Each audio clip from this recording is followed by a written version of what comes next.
you.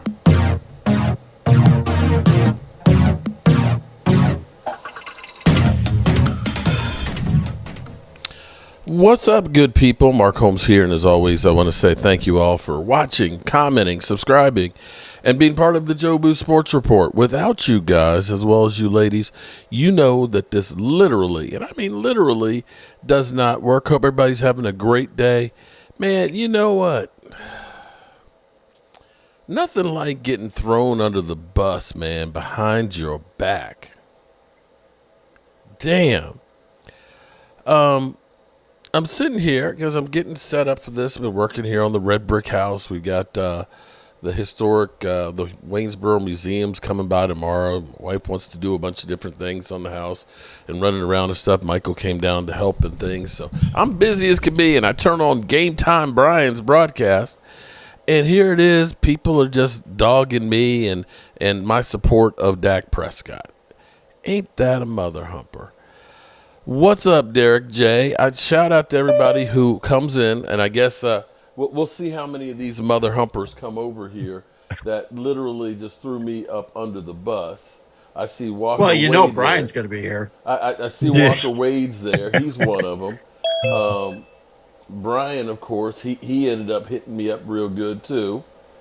And whoever, Texas Poker, you know what? Kiss my ass, Texas Poker. And then there was Wade. You know, and Wade is in here. You know, listen. I'm sorry, Wade. I couldn't help it.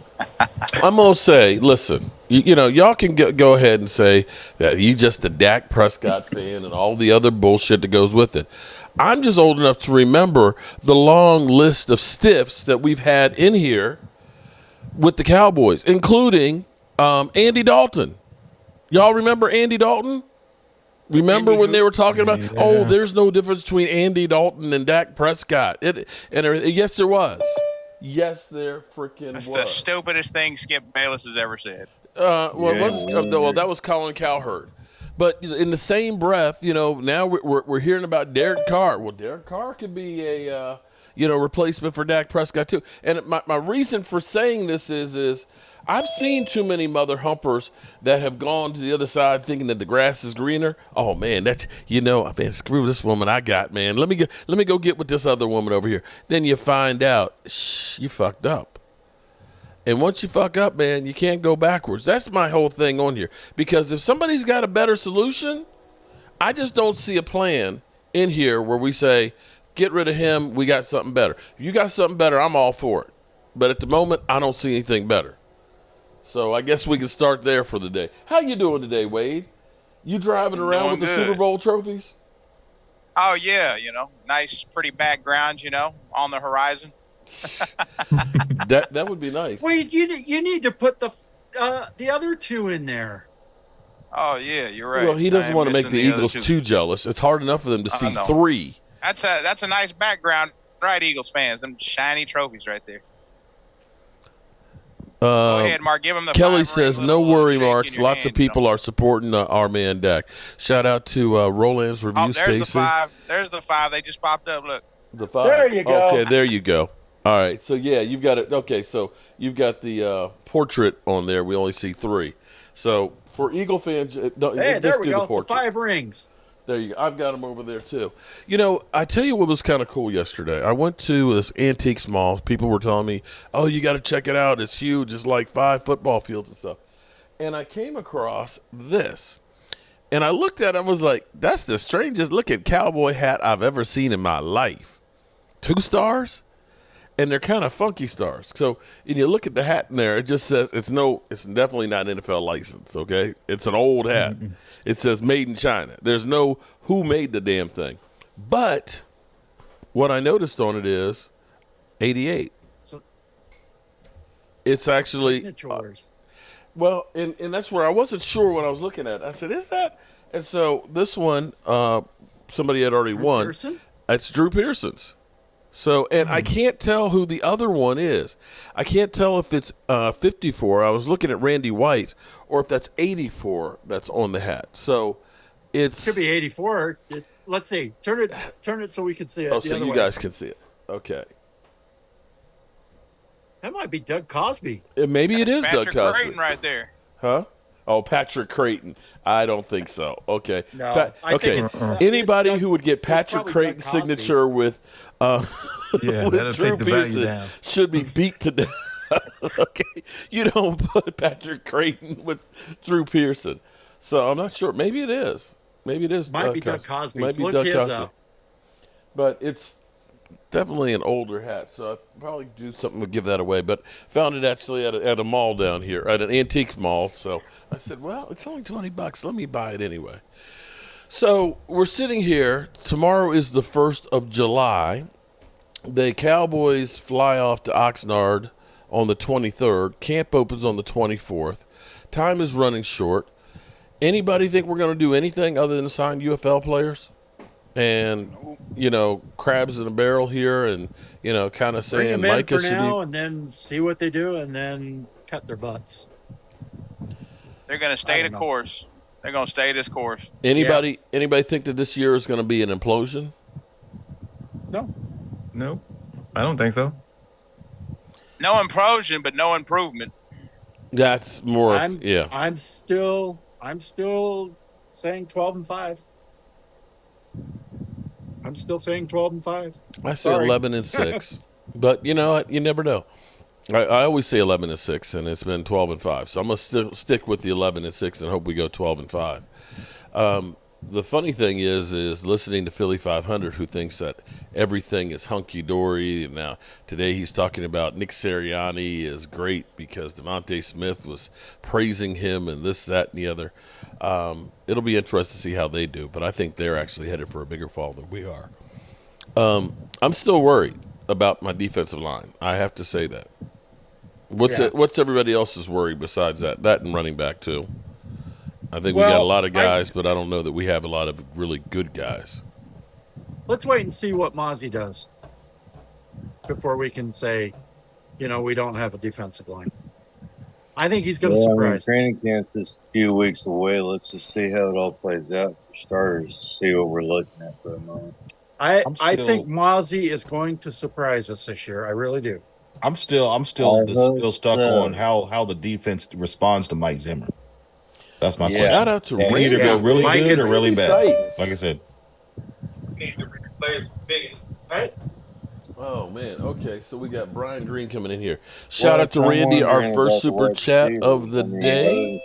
So I was gonna tell you, Mark, on Game Time show we were talking about okay, they're gonna sign Steedy, Dak, and Micah Parsons. If you had to let one of them go, who are you gonna let go?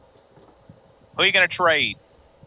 Well, I already said I would trade. I would give if they was going to give me 2 first-round picks for Micah. I'd say go I'd for take those it. 2. I take it. That's just me.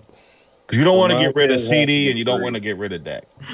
I mean, if you have to pick 3, you don't want to get rid of any of them. Because I've seen a stat. There's been no team in NFL history that's had 3 players on their roster making $30 million a year at the same time. Yeah, but there's not that. Okay, but you could get a King's I have to say, Wade, that's one of those bullshit stats right there because there haven't been that many years that people have been making $30 million a year. I mean, Tariq Hill was the first one to be a $30 million guy. So that's all. Wide receiver. So that's only been 2 years ago when he got his contract, or was it a year ago? Who? When Tariq Hill got his. Tariq. Last year, right? Tariq got it 2 years ago, I believe it. Okay. I mean, teams would give us a king's ransom for Micah Parsons. I would probably say, here's what I would say is you'd probably get more for Micah than you would for CD. Yes. Yeah. Because I agree with that. And the thing is there's very few guys out there that are edge rushers like that. For him. I mean, look what the Rams did when they got freaking Matthew Stafford. They won a Super Bowl. Look at the Lions now. What they got for that. I think if you trade Micah right now, 3 first-rounders are coming your way. I'm not sure you get 3. I mean, I wouldn't take any more than 3. I guarantee you, if Jimmy Johnson was coaching the Cowboys right now, he'd probably trade him. Oh, yeah, in a buddy. heartbeat. I thought Jimmy Johnson would be like, okay. So am I kissing your ass now, Mark? What's going on? I'm just, I'm sitting here watching your show, It was a joke. and behind my back, I got Texas poker or poking her or poking him or poke. He's doing, and then Wade is talking about Mark and Dak, and then you're talking about the videos, the thumbnails. Don't say anything about Dak. Hey, hold on, Mark. Damn. Hold on. No, it was pretty funny though, because dude, Philly 500 was right. He said, "Oh, Dak." Mark makes a Dak video every day, and you were like, "No." I'm like literally an hour later, video came out. Who would you? Okay. What do we have going on right now? In this dead time. This dead time. That was a joke. It was a joke. What is it to talk about? You're right. There ain't nothing to talk about. There ain't nothing to talk about. What the fuck are we gonna talk about? Nothing. I can tell you that I went antiquing yesterday, and I found a hat autographed by Drew Pearson. Is that I did a video about that. Doug Cosby. Okay, that's kind of cool though. For $20. Look at that. And it's $20 is what you got it for? I got $20. I went to a freaking thrift store or something with my wife, and I found a Michael Irvin rookie card. I was like, "What the hell?" A Michael Irvin rookie card. Pack Attack. What's up, Pack Attack? Is that as in Packer Attack? Oh, man. Okay, so Packer Attack is coming in and attacking us and laughing at us. The real fan won. Where were you on my channel, bro? You're always on my comments, man. Why don't you? Boom. Why don't you pop in? Adding you guys to the kitty here. We'll probably do a drawing for a custom made shirt by my wonderful bride, Miss Tracy. Hey, did you ever get my picture that I sent you? Okay, you know what? Hold on. Wait. Let's. Gomez, there's some comments that just kind of start crossing the line, okay? I'm sitting here looking at game times and saying, when people start saying, Mark gets moist when he thinks about Dak. And when Astro, when you come through, you should be sleeping with Dak. Come on, seriously? That's not I mean, come on. That's not even funny anymore. I mean, that's just being freaking retarded. Arturo lit your ass line. I'm sorry. No, Mark just loves Dak Prescott the way John Madden loved Brett Favre. Bang! Sorry. I think he's a good quarterback. I have to say, okay, in the course of the last 30 years, you could put up Romo and Dak basically in the same position, right? Who else has been better in the last 30 years? Since Troy Aikman? Aikman. Nobody. Okay. Since we're playing this game, coaching wise, the last 30 years, who's been better than Mike McCarthy? Jimmy. I said Jimmy. No, last 30 years. Bill had they not run Bill Parcells out? I bet Bill Parcells would have had Parcells he didn't live up to it, but had they not run him out, I think he would have. Okay, but he got tired. Okay, so let's back it up then further. Then that's because he couldn't figure out a way to get along with Jimmy Johnson. Excuse me, with No, Bill Parcells said he was burned out. He was burned out. But here's the thing. Mike McCarthy found a way to go ahead and at least coexist. He may be sick of this shit and all that, but he's found a way to be able to last longer than Bill Parcells did. Bill Parcells said, "It's not you, it's me." That's basically the same thing. Well, I definitely wouldn't put Wade Phillips up there. Ugh. Dark Universe Mark wants to know if you think they're going to sign CD. They will. Yes. But that's the easy. But see, here's actually back to your original thing. If you can only sign two of them, which one do you let go of? You say you can get the most for Micah. I think you would because he's younger. I would go with Dak and CD, bring back, but trade Micah. But here's the other part of this thing is, if I had to pick, top wide receivers aren't winning Super Bowls. But we've been on the other side of that, Mark, where we didn't have an Amari Cooper, and it was disgusting. But we had Amari Cooper, and we didn't win a Super Bowl. I'm thinking, again, that's our front office. You get 2 first rounds and maybe a third. And I just say, you look at the season and say, who has the crappiest team? That's who you want to trade Micah with, and try to get some first round picks. Yeah, get their again, first rounder, and I don't want to trade anybody. I don't either, but I'm saying if we had to. Again, people get caught up with what we're talking about, Mark doing his Dak videos. But at the end of the day, what are we talking about, people? There's no football. This is what it is. Get used to it. This is reality here, though. We have to. The Cowboys got to figure out something to do with these 3 players here pretty fast. You know what? I agree. But here's the thing, though.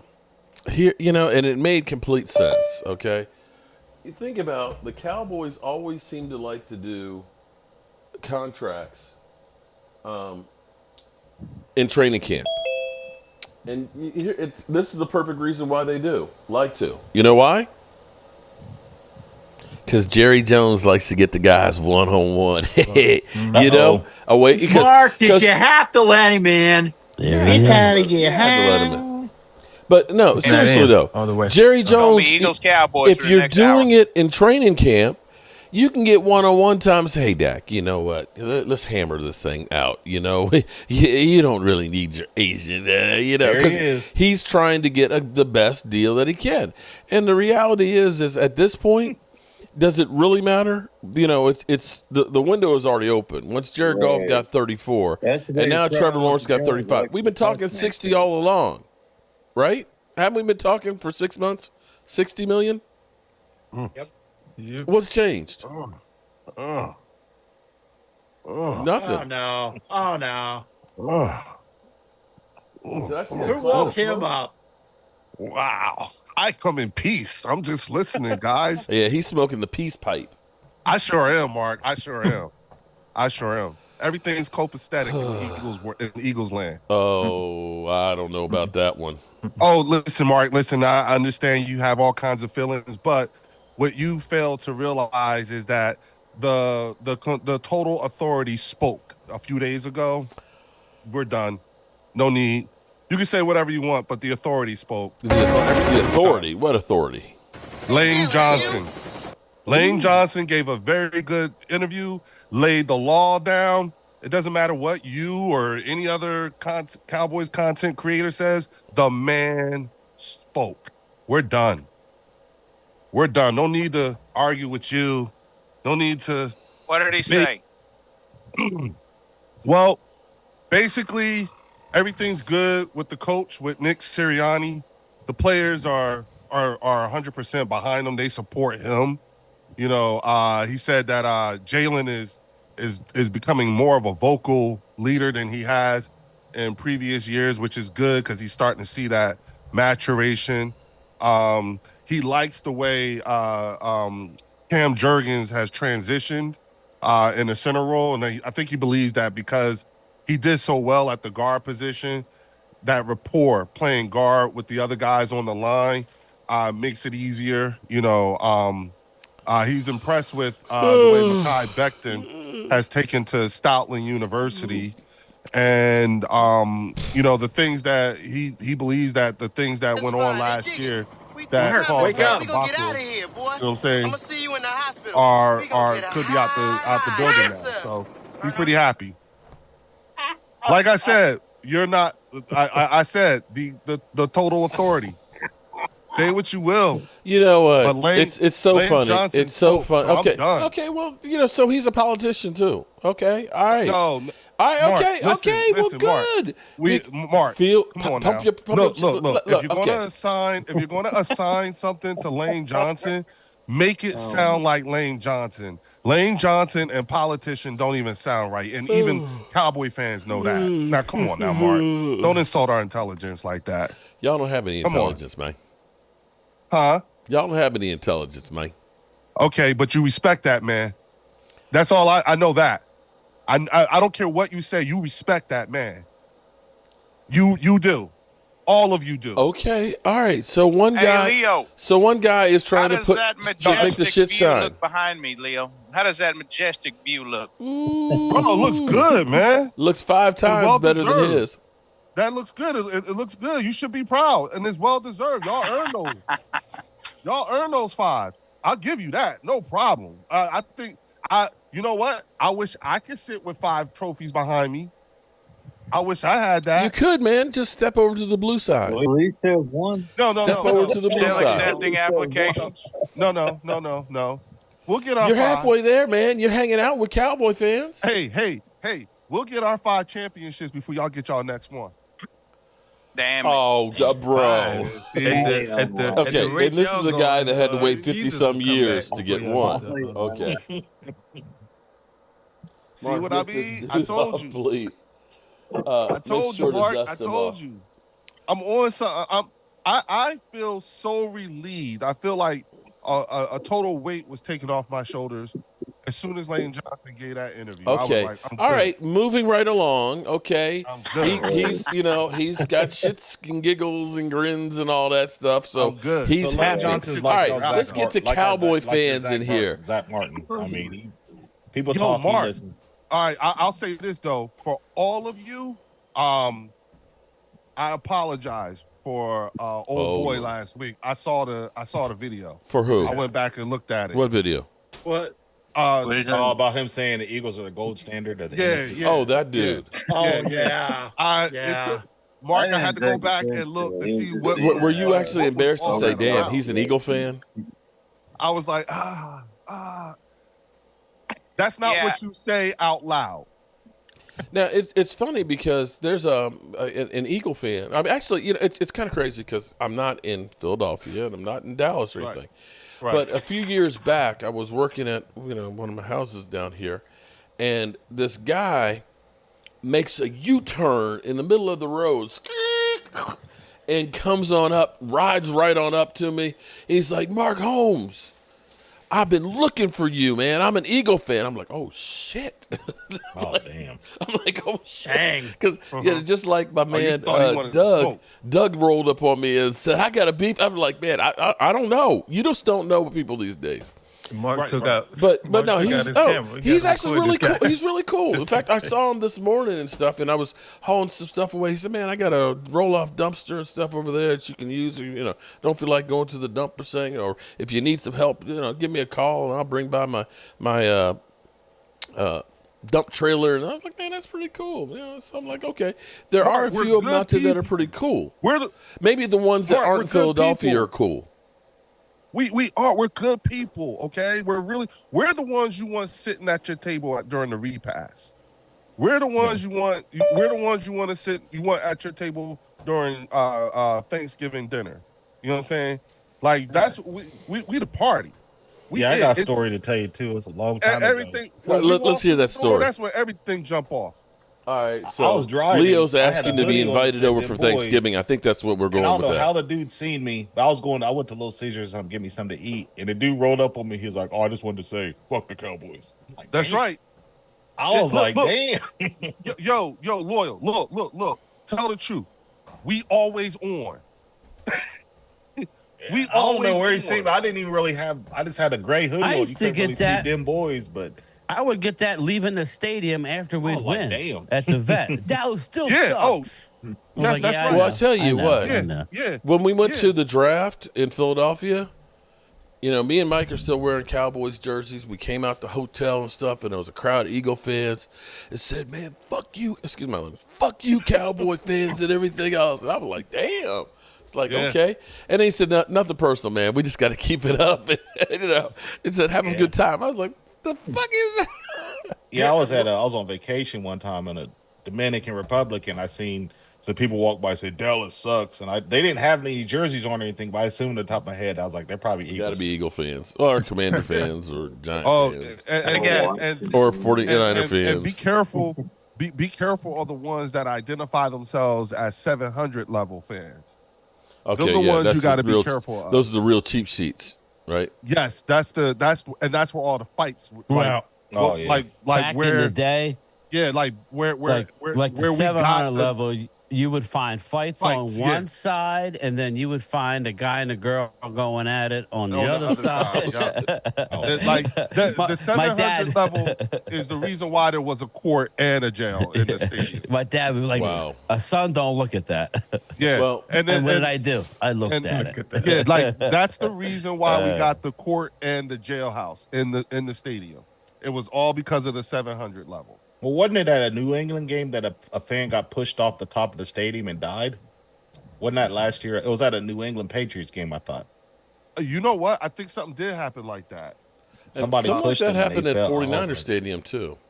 A fan died. And then wasn't it at the Washington, the Commander Stadium, where the thing broke off and the people almost fell like on Jalen? Yeah. Yes, the railing, and then the sewage. Yeah. And then the sewage, right, Mark? Yep. Yeah. The showers. They couldn't take showers or something like that, or the toilets all backed up.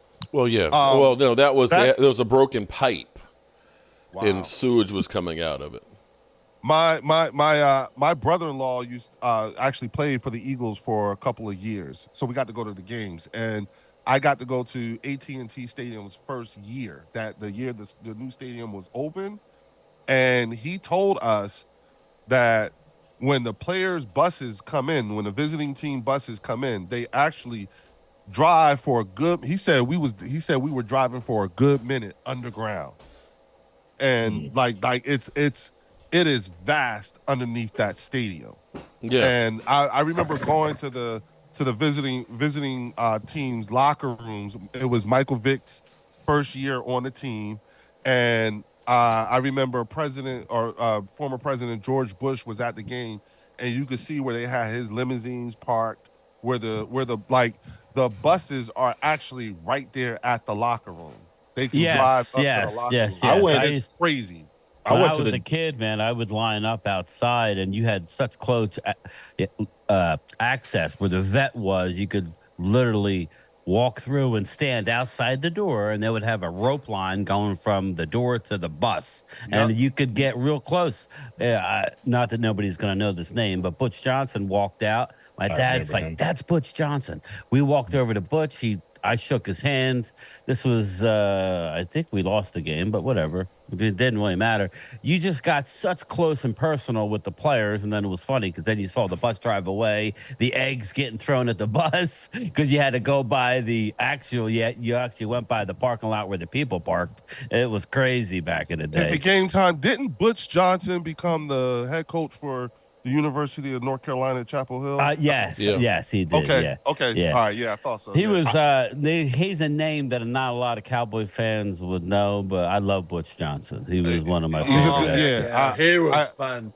I gotta admit, especially after but his nobody knew who he touchdowns. was. He was standing there by himself right outside the bus. My dad's like, "Hey, Mr. Johnson," and I was a little guy, It was cool. It was cool. But I went to days are different, man. You can't get that kind of access. You just can't.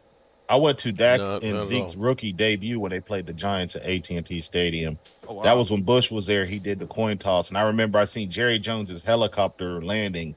It was flying in, it landed, and then where Bush was at, they had people standing outside with AK-47s. I was like, damn. Oh, wow. I don't know if Leo remembers the old Hershey Hotel, but me and my brother would go when Dallas would come to town. That's where, if there was a couple years in a row where they stayed at the old Hershey Hotel. So we would stay there. Wow. Damn, man, that's not even in existence anymore now. No, it's gone. My brother was a big dude, so they always thought he was part of the team because he had played college football. Man, that's not even in existence I remember being an elevator with a rookie. My brother was a big dude, so they always thought he was part of the team because he had played college football. Man, that's not even in existence I remember being an elevator with a rookie. I'm hearing myself. They always thought he was part of hey, listen, I almost actually got into I thought I was about to get into a fist fight with Emmanuel Lewis. Webster in a Emmanuel Lewis, Webster? Yeah, I know, right? Dude, how you gonna get in a fight with Webster? I was on the elevator and I didn't realize it was him.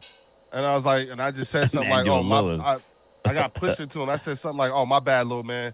And I thought he was a kid. He hauled off and hit you in your lower I thought when I made you in the kneecap. Little man, I thought I was actually talking to a kid. So when I said that, and I looked and I was like, and I said, "Oh shit, my bad, man. I thought he was a kid." And then he looked up at you and said, "What you talking about, Leo?" Oh, that's the wrong guy. That's Gary Coleman. I know. I'm playing. I'm playing. But dude said, I said, "Oh, my bad, bro. I thought you was a kid," and he was like, "Yo, my man, that's not even making it any better." And I was just like, "Come on." Was he an Eagle fan? Bart, I swear to God, huh? Was he an Eagle fan? No, you know what, man? I don't know. I was in the military at the time, and I was in Augusta, Georgia. So somebody said they figured out the autograph. So you were in the military. Jay Novacek, what they say, Mark. We two-timers, man. We gonna get out of here, boy. It could be. I'm gonna see you in the house. Yeah, but if it's Drew Pearson on there, it's got to be. Nah, I don't know. What are you trying to figure out? His hat. He got an autograph hat. Oh, it's definitely Drew Pearson. Oh, is it? Okay. Yeah, because If it was autographed by Drew Pearson, it's possibly. Well, I mean, I can go through, and I've got this What's up, one, and Howard? I know this is authentic. And going Didn't you through, just get autographs like the other day, right, Mark? Yeah, I got but Charles this Haley hat and all, he but bought. no, this hat I found actually in an antique store. Okay, insert jokes right now. Did you find the Cowboys Super Bowl trophies there too? Right, I know that's what's coming from the Eagle fan. Oh no! But it was at the antique store, and so Jeff. that is Drew Pearson's signature. They on it. charge you $20, huh? It was only That, $20. look, I ain't gonna lie. As soon as you said antique, I looked right over at Wade's background. I was like, "Yup." I got 3 of the antiques right here. There you go. There you Shined them go. up. Hey, Mark. Yeah, what's going on, man? Hey, what's up, fellas? How you doing, Scott? I'm in vacation down to the Outer Banks. I just wanted to jump in. I don't know if you guys saw the ESPN's roster rankings, but I keep seeing a theme with the Eagles bragging about this roster they got that's just killing it. And I remember last summer that defense was going to just smoke everybody. Man. It was so killer. And here they are. They're ranked 10th, and the Cowboys, who didn't do anything, who said they were going to go all in, don't have any talent, are ranked 6th. Did anybody see that? Mm-hmm. Okay. Yeah. Actually, I did not. I'm going to have to check that out. He's doing a video on it. As soon as he's done. Yeah, as we're speaking, Well, he's you know doing a what? video on it. Oh, okay.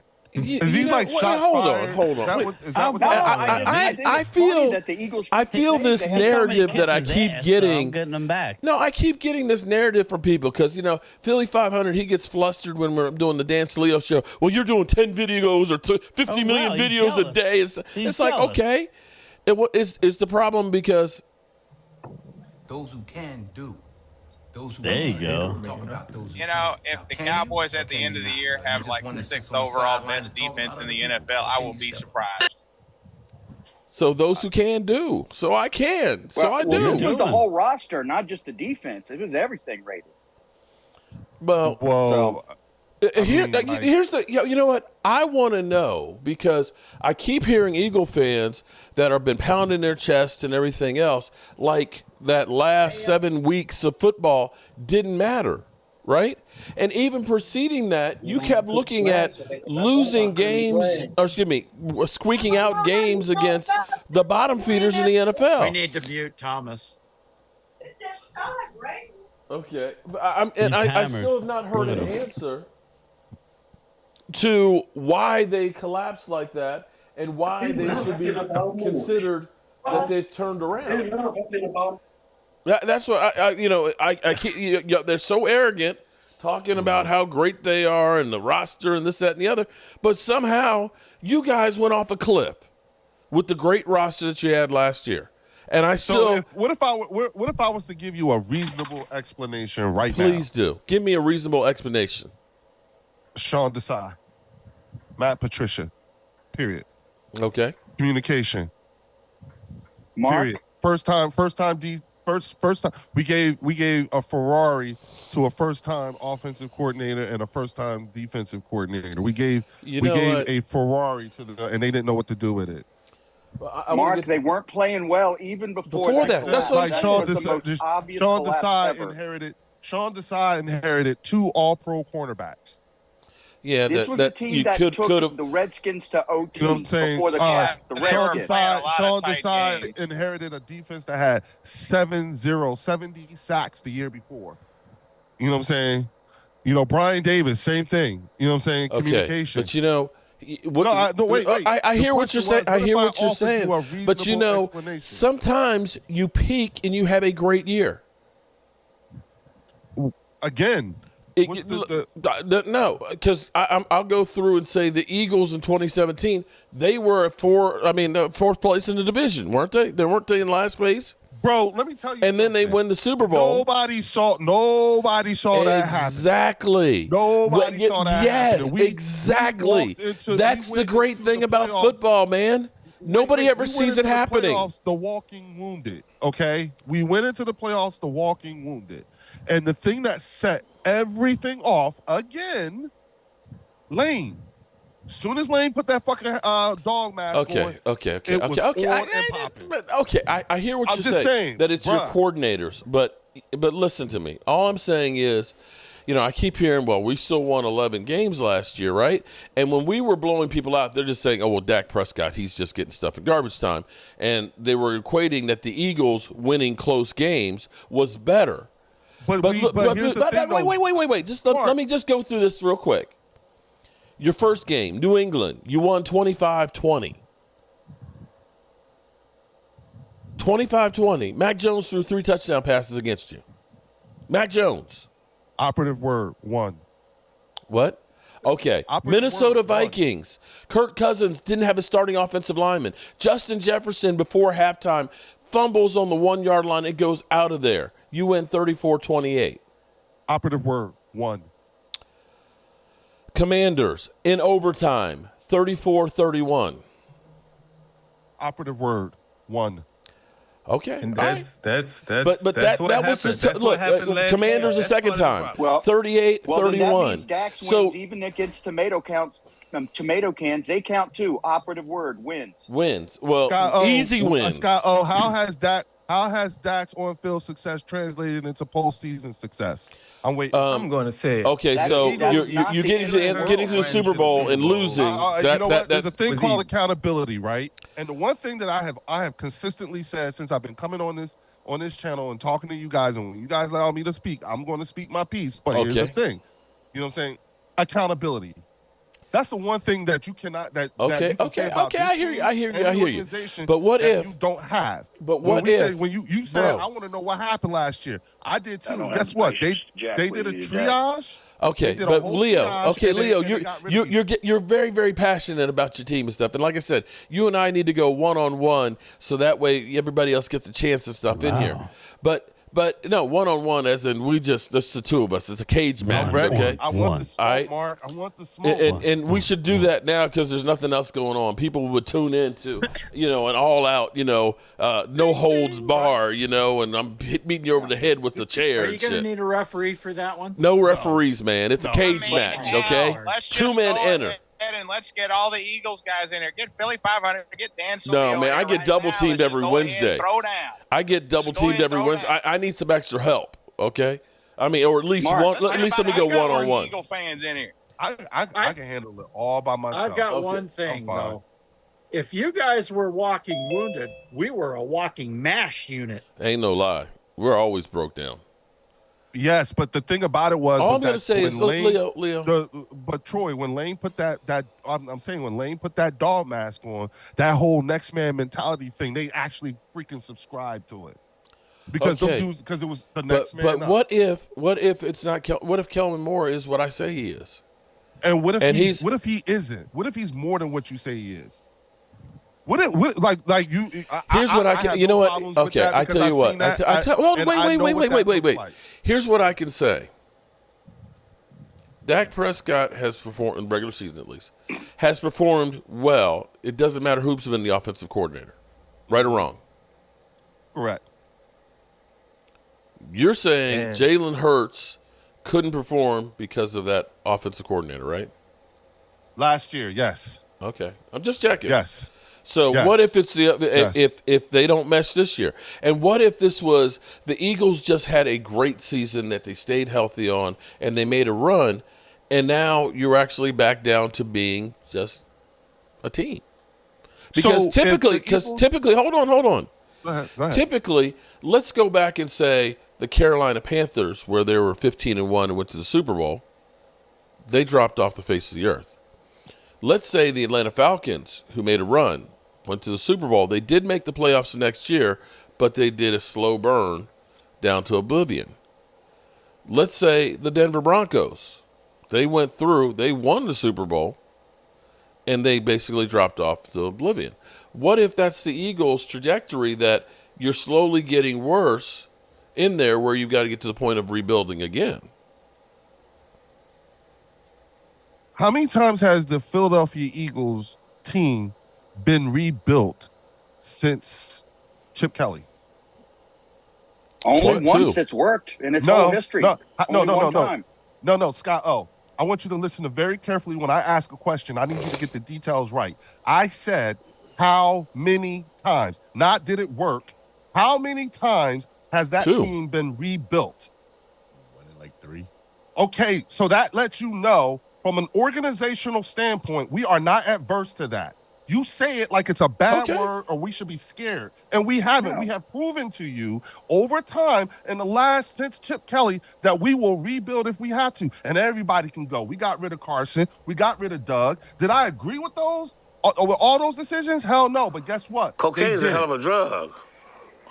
So, again, the question, again, so if you, the problem that you all have is you have an accountability issue. Welcome, everybody, to the Leo Bridgewater Show. And to answer your question even more detail, Mark, are you telling me hold that on. if what does the Eagles look like under Kellen Moore if he turns out to be what you say he is? You telling me that if the Philadelphia Eagles are 12-5, let's say, just throwing out a number because you're familiar with 12-5, right? But what if the Philadelphia Eagles are 12-5 going into the playoffs? Then I'll eat crow. The regular season. Is I'll that eat not crow. scary? Is that not a scary proposition? I will eat crow and say, you know what? Kellen Moore is a good coach. If the Philadelphia Eagles, but if cans and butts were nuts, we'd all have a Merry Christmas. So we'll have to wait and see.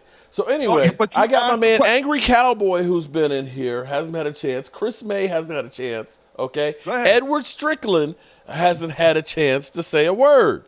Okay, we got it. Leo, you are ecstatic. Your team is going to the Super Bowl. They're going to be, 17-0. They're going to be blowing everybody out. Kellen Moore is going to be the coach of the year and everything else, even though he's because we're the dream team. Right, that's it. Okay. So angry Cowboy, angry Cowboy. Nah, what's up? What's going on, y'all? How y'all doing? There you go. How's it going, Angry? How y'all doing, everybody, man? How y'all doing? I'm just in here soaking it up.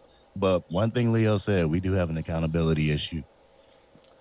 Well, we have a shit starter issue.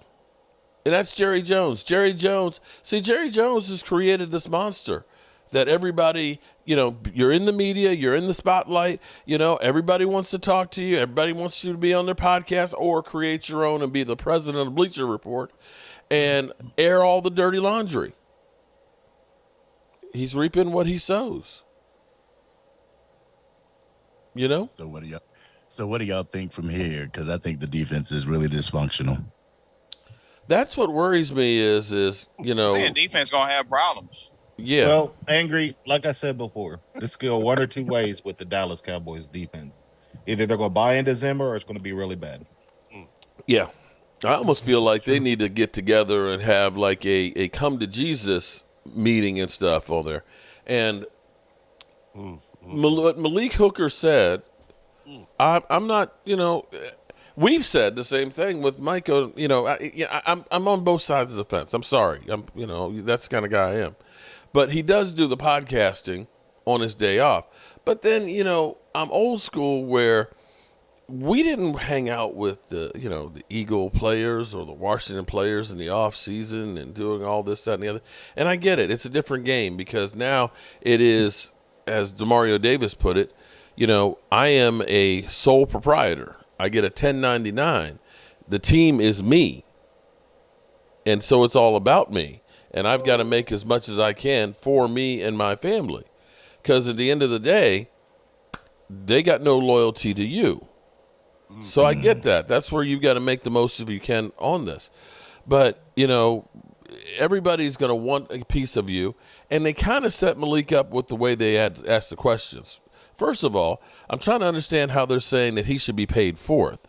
Because they were sitting there talking about Zach Martin should get paid before him. I'm like, Zach Martin just got a new contract last year extension. What are they talking about? How do we get 2 years left? Yeah, right. Well, basically, at the end of this year, he's no longer really under contract. We've got the voidable year where they stored money, and he can be a dead hit, and he's talking about maybe retiring. But I'm just like, are you kidding me? Now, Cowboys, they don't pay people with, time left on their contracts. That's not what they do. So Micah Parsons, you got Dak, who's going to be a free agent, and you got CD on the 5th-year option. So why are we talking about Micah Parsons anyway when he's still under contract? Drama sells. Well, they got plenty of it, and it seems like it's a weekly thing. And it's actually getting to the point where it seems like a lot more of it is tuned out from the networks than it used to be. And maybe it's just me. Maybe I'm not seeing it as much as I used to. But it seemed like the Cowboys were always the headline on everything every single day. And it doesn't quite seem as much of it as it used to. Is it getting to the point where we're getting numb to it?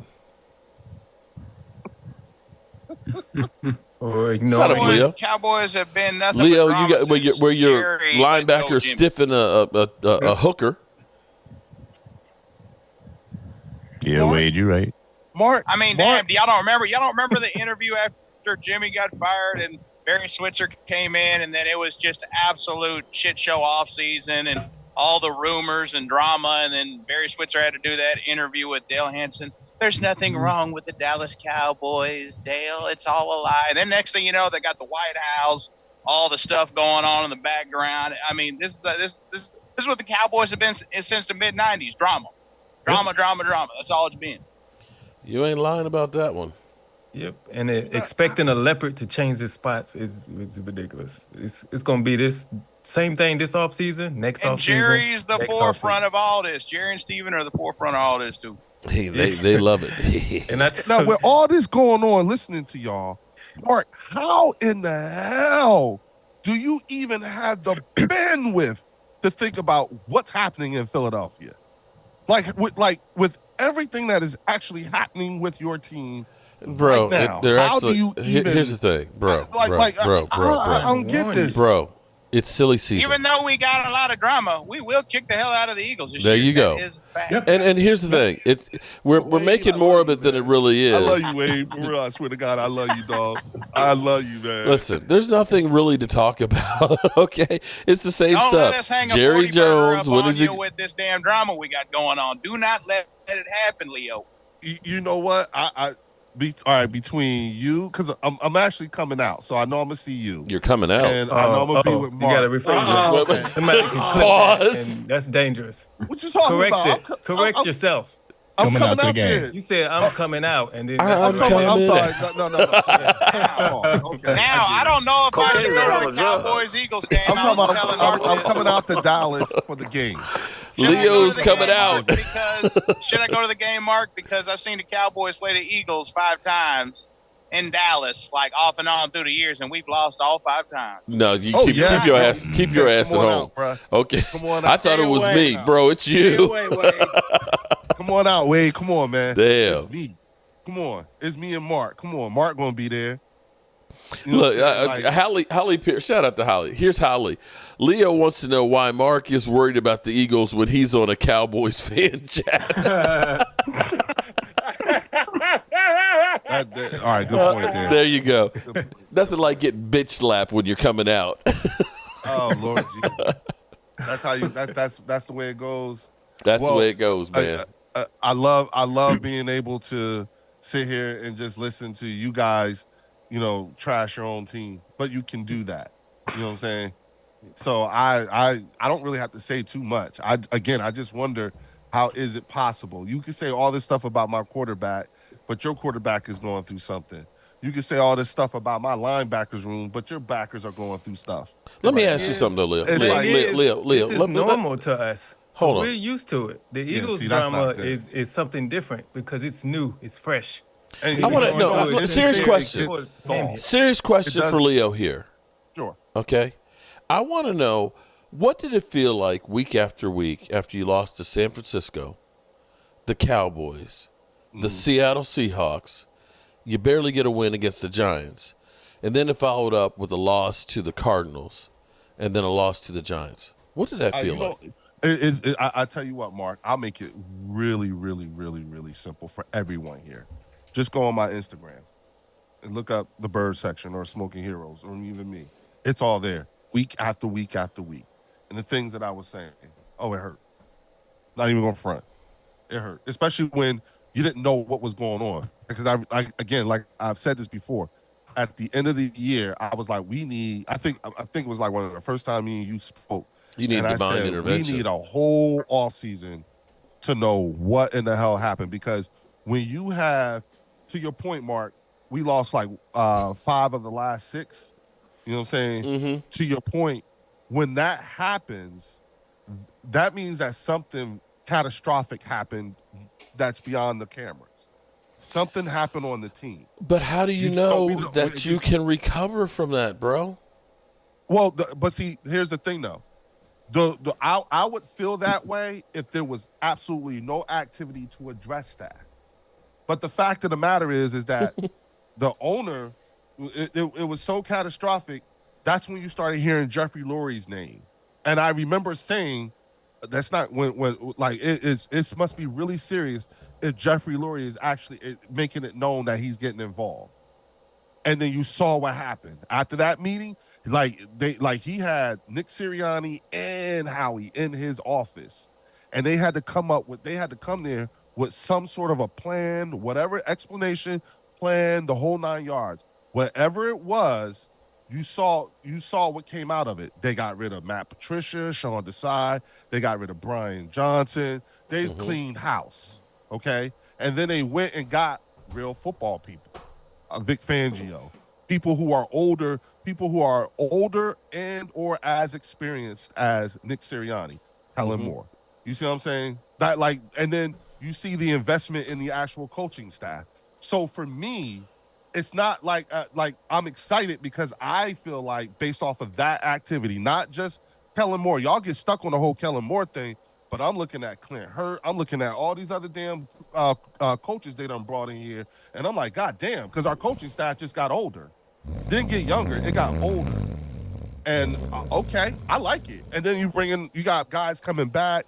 Okay, I'm feeling it. You know what I'm saying? I'm looking at AJ. So wait a minute, hold it. So let me check. So you're feeling it and you're coming out. So that right? You're feeling it and you're coming out. Any other quotes from you? To the game. To the game. All right. So all I'm back saying to is Cowboy fans here. We're not bringing the in Cody show. Cody, how are you feeling today, man? What's going on? Well, I'm good. Sorry you can't get any word in edgewise with Leo Bridgewater. Hey, about my team. He passes the Dutchie from the left-hand side, and he gets, he just talks a lot. He just kind of goes off. But Cody, what do you think about the Cowboys, man? How long you been a Cowboy fan? Oh man, all my life. Man, I grew up a Cowboy fan. My dad was a lot younger than me. So you look a lot younger than me. So how long would that be? That's been about 45 years. Yeah, you are a lot younger than me. I wish I were 45. All right. You have hope for this season? I bet you don't even know who I really am. I don't know who. I used to be on your show when you first started. All right. I was Wait a minute, say it again. You're breaking up. You hear me now? Yeah, I can hear you now. Okay, I brought you the first microphone that you got sitting at your house. The first one. I was CJ Leonard. I'm just the CJ. Damn. Yeah. Oh, damn. How are you doing? Okay, I didn't realize that. Well, damn. Damn, that has been a long time. Yeah. Mark became a fan when Dak started. You know what, Magical? You can kiss my high yellow ass. Bro, I was defending Romo before it was cool, okay? That shit stung, too. Bro, I got a button from the Miami Dolphins Super Bowl. See, that was back in the day. Back in the day, you really didn't get that much football merchandise and stuff. There wasn't like eBay and, NFL Shop and all that shit. I've had that thing forever, bro. I got their 50th anniversary, 25th anniversary commemorative Pepsi bottle. Pepsi. And it still got Pepsi in it. So kiss my ass, dude. Kiss it. Oh, as a matter of fact, Mark, you remember? I think the worst season on your channel was when we went 12-4 with Romo. And we lost to the Packers, and then the next year Romo got hurt, and we were. And it was 4-12. That was bad. And what was crazy about that was I remember going to FedEx Field where we had Matt Castle Oh my God, Matt freaking Castle. God. That was the only game we won without Tony Romo that whole season, and it wasn't because of Matt Castle. It was because Deshaun Jackson ran backwards on the punt from the 7-yard line and fumbled the ball, and we were able to get it and kick a field goal and win the game. Do you remember our false hope? Romo came back and won against Miami. Yep, and we're like, oh, we got a chance. We back in there now. Thanksgiving and got hurt Carolina. again. I remember that. Shout out to Magical. Yeah, he got broke twice. Damn, that was rough. That was a rough season. Mark became a fan with that. Okay. I will say this much. That was a bar. My channel took off then because, but basically, actually, YouTube was not that big back then as far as bloggers. When I started, I was actually on the B.A.M show for like 3 years before I started really doing, before anybody actually watched my YouTube. So anybody that's trying to say, on the B.A.M show. yeah, that's where I started doing the stuff and all that was originally that actually gave me the confidence to sit in front of a camera and talk to people and stuff. Literally. So, dude saying that I've just been a Cowboy fan for the last 8 years. You don't know me, bro. After Pinks was man, look, I don't want to be. I don't want anything from Pinks, bro. Okay, damn. I'm gonna have to when we go to L.A. just stop at a Pinks just for man. Jeez, he is like addicted to Pinks. Hey, Derek, Magical Elixir cutting deep, bro. Lordy. All right, moving on. Mark went in his bag. Moving on, man. No, people questioning whether or not I'm a Dallas Cowboy. It's like, you don't know me. You don't know what I've been through in my life. Dude, hey, because I was a Cowboy fan in Washington, D.C. with the defensive coordinator's son, Richie Pettibone Jr., our linebacker on our football team. His daughter was a cheerleader back when the Commanders were the Redskins and winning Super Bowls. And I was a Cowboy fan there. It was like literally school was out because everybody's going to the parade. It's like, can't we just go to school? I don't give a rat's ass about the Redskins winning the Super Bowl. And I lived through that back when the Commanders fans used to be like the Eagles fans, obnoxious. Anyway, moving on. There's no point. I'm on a Cowboys channel, so that's fair. That's fair. Yeah, that's right. Bitch slap him. There you go. Right. Oh my goodness gracious. Back to everybody. Wow. CJ Leonard. Damn, I didn't realize that was you, Cody. Well, how'd you change it to the Cody Show? Oh, well, I made my own show, just was inspired by you. You just didn't know nothing about it. No, I know I do now. I remember when you made your first locker. Yeah, that was, and it used to be on the other side wall. I was like, okay, I'm going to make a locker. So it looked like, and made it so it looked like the ones at 18, well, not exactly as good as those. But yeah, and then the next year made another one and another one. But yeah, that's been a while, man. That was 2017, I believe. Appreciate you, man. One of your Joe Barty's back here, and I got the one of the Rex. Yeah, one of the Rex. Nice. Well, I'm glad to see this stuff is still around, floating around. When I'm gone, at least maybe my merchandise will be around. People look at it. Mark having a full circle moment. No, seriously. Original. The original, right? The original one that's backwards but ugly and all. I need to send you actually a really good one there, Troy. Maybe when I'm gone, people will say, "Damn, Mark made this thing, man. He's still living on in here and stuff." No, okay. I'm burning that. How many can say they got Mark's original piece? That's right. And maybe one day if I you got to correct that too. That didn't work either. Right there. That's worse as Leo's. Yeah. You got to correct that. You got to add something. I tell you what, we need to get training camp to open up soon. At least Baltimore opens up on the 12th is when they actually start report. And I don't know why they're on so early. Anybody else know why Baltimore? Real quick, we got y'all. Unfortunately for y'all, on 17, y'all got to deal with the Kelly Green. Y'all got to deal with the Kelly Green. Here's my take, Leo. Okay. The last time we played y'all, No, did we beat Leo, y'all? I'm actually going to say that I think it was the Kelly Greens that cursed you guys. You brought back, yes. I told Philly 500 that because y'all had your Kelly Greens. How much success did y'all have back in the day in the Kelly Greens? Not much. Yeah, I mean, we went to the Super Bowl. You know what I'm saying? We went to the Super Bowl. We lost to the Raiders. You got your ass handed to you. Yeah. Yeah, but see the thing. So maybe about you it brought is back that some of that losing magic. You know what it is for me? I'm gonna tell you what it is for me. It's the players who actually wore the Kelly Greens. Oh. That's what does it for me. That like wow. You know what I'm saying? Seeing that when I see that color out there, I think about like Reggie. You know what I'm saying? Jerome's anniversary was like a couple of days ago. Yeah. Because Dan was doing like on Tuesday a whole memorial service basically for it.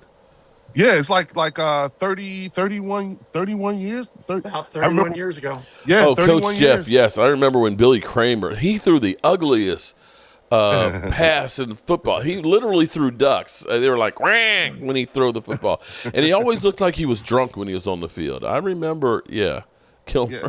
So Kilmer for me, it's you're right, but the Kelly Greens is also the 700 level period of time too. You see what I'm saying? So it's the players and just that whole gritty time of playing. You know, the things that we had to live through. Mm-hmm. So I'm okay with it. I don't feel like I get what you're saying, but it's the nostalgia. As long as we don't wear the red, white, blue stripes. Oh my God! Please, no, not that one. Yeah, let's not put those back on the helmet. Oh my goodness! Well, I haven't heard much from my man Game Time Brian. Game Time, how are you doing, man? I'm doing well. I'm letting the people talk. I'm here to support you. Okay. He's being humbled. In other words, no, I'm letting you talk. Everybody can get their talk. I'm here to support you. Well, the weather's supposed to be cooler tomorrow too, isn't it? Brian Mark was wondering why you're not a channel member. No. Don't start shit. I'm actually not a channel member on anybody's. But he's a part of. No. You said to kiss your ass. I'm like, well, I support you. I'm a tailgate member for multiple years. Yep. So I'm doing. He's actually he's my protege. Okay. I know. I'm playing with you, Mark. Grasshopper. Wax on. It was a joke, but we go off. back and forth. I think it helps it. I think if we, I think it does. It helps because people always love to come in there. Mark Holmes is saying this. What do you think? So I'm sure he's getting the same thing. So it's all good. No, usually what I get is somebody one of the more reasonable Cowboy fans. I try to be, but then again, Leo, some of my Cowboy people don't like it. They want Mark me just to shit on everybody. And I got news for you, Leo. You see people being very successful being that way. I just can't. That's not me. So I respect it because what I respect is that slow. I can respectfully disagree with you on a lot of things. You see what I'm saying? Yeah. But the thing is that I because it's you, I'll at least consider it. You know what I'm saying? I appreciate because you're in. I know that you're in market. Yeah. And so again, I'm fair too. Yeah, right. That's why I say if I can look at the Eagles and point out something I think is good, I'm going to tell you. Where I'm not just going to crap like Drew.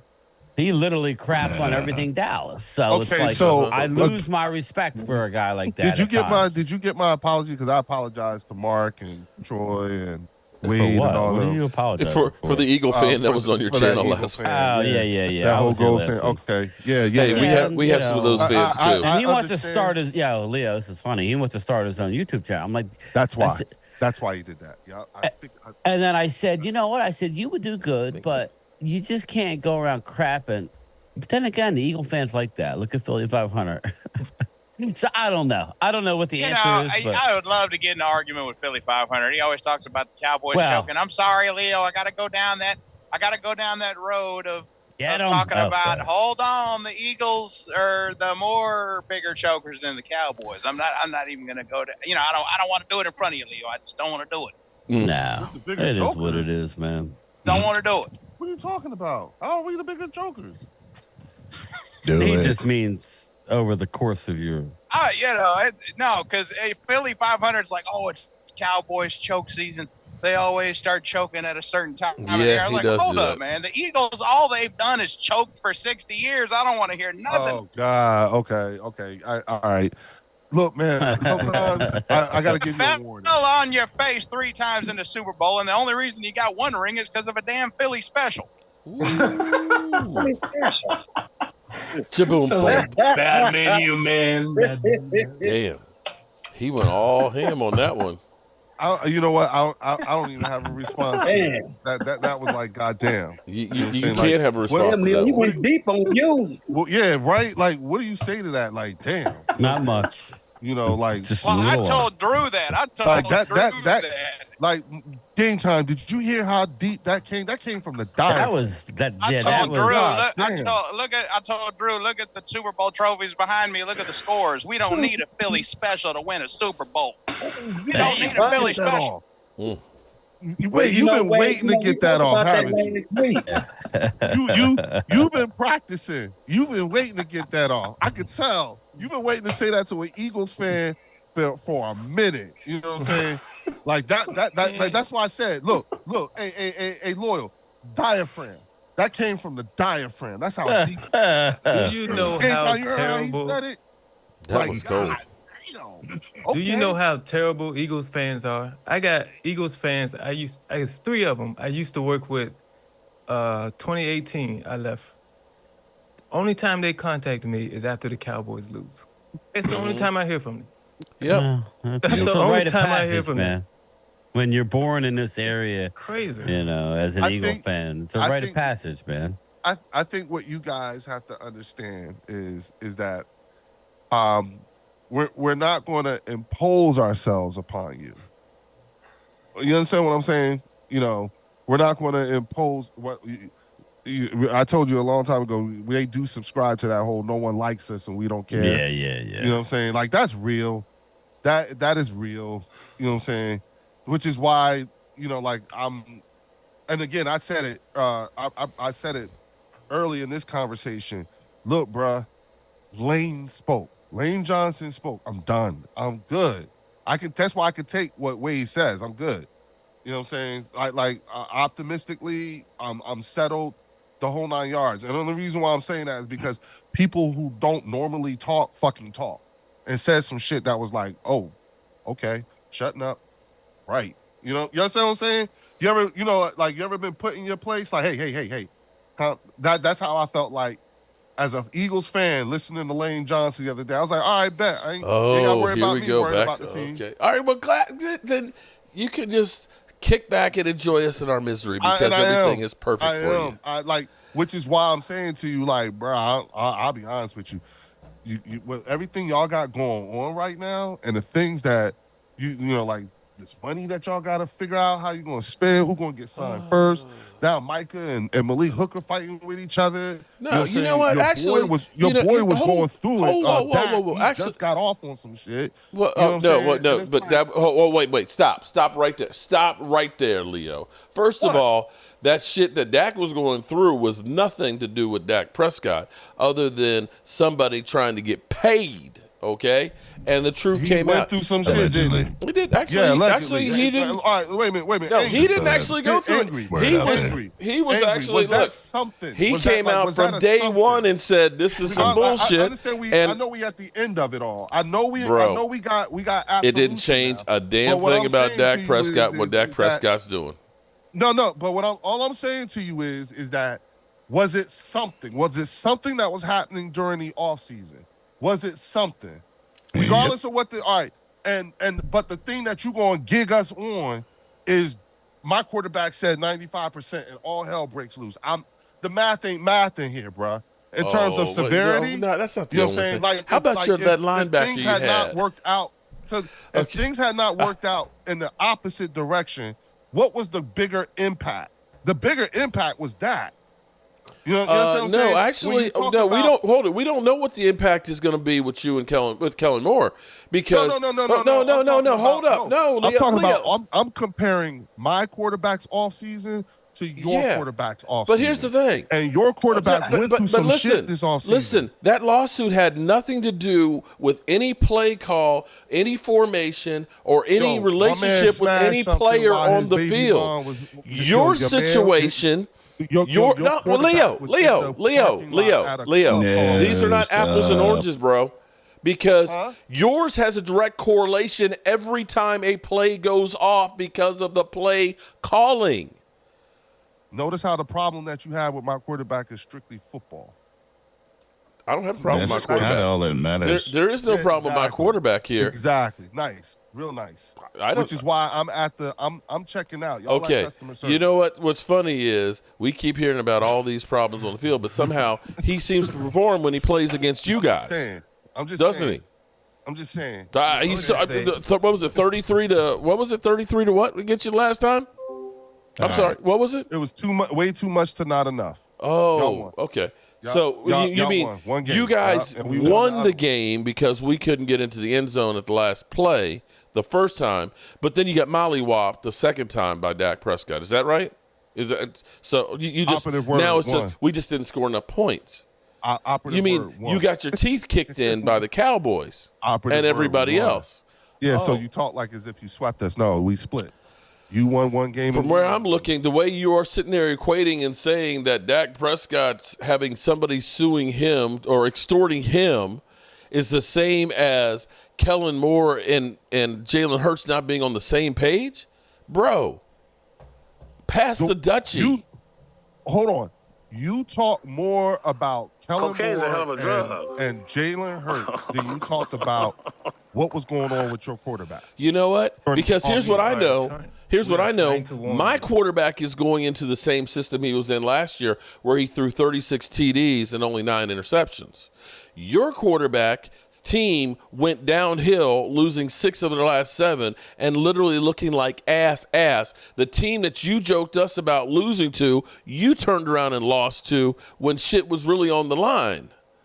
And so you're going to say that guy who is now going into a new system with a new quarterback who's already beefing and saying it's 95% new, that I got more problems with my quarterback who's in the same system who was thriving? I will say this. In regards to what my opinion in regards to the whole 95% thing, right? I'm again and I wish Game Time was here. He could tell you. The way Jalen Hurts sometimes I think he's literal. Okay. I really do. I think he speaks literally. And with that being said, I think that when he said it was 95% new, I think it's because he has something to do with it being 95%. I don't think Kellen Moore. I think Kellen Moore is including him on this whole new offense.